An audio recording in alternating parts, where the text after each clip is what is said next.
It's Thursday the 18th of February and I'm speaking to you from Buenos Aires, where our boat, the Delphin, has finally tied up alongside the quay and come to rest at the end of this long journey from South Georgia.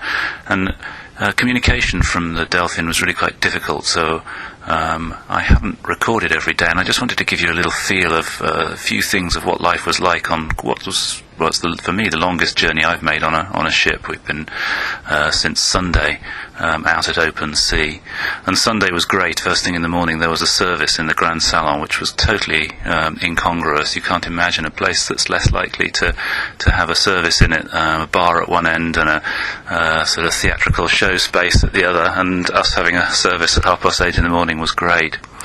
On Monday, a piece of ice appeared in one of the swimming pools, and it was the cook who had been making some fantastic sculptures. He'd made a sculpture for Valentine's Day out of a watermelon, and he shaped the piece of ice into a penguin, and then later on jazz band played around the swimming pool. So really fantastic day out at sea, although the weather a little bit rocky and people looking slightly green occasionally. And then on Tuesday, our last full day at sea, and a farewell show in the Grand Salon, and a big dinner. Well, we have big dinners every day, but slightly more formal than before, with a captain's table and sort of things you expect of ships at sea.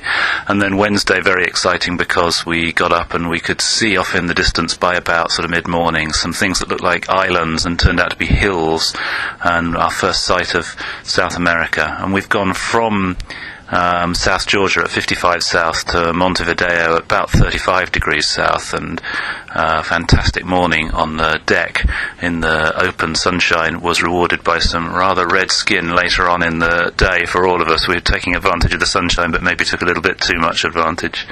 And then we were into Uruguay, into Montevideo harbour by about 6 o'clock yesterday evening.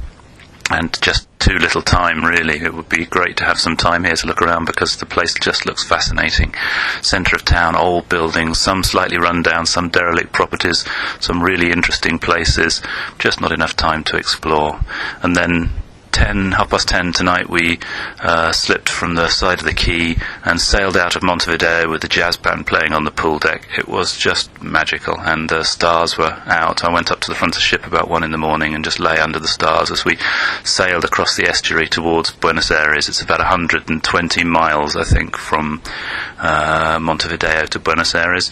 And here we are, and just one more leg on the trip, and then I'll be back home.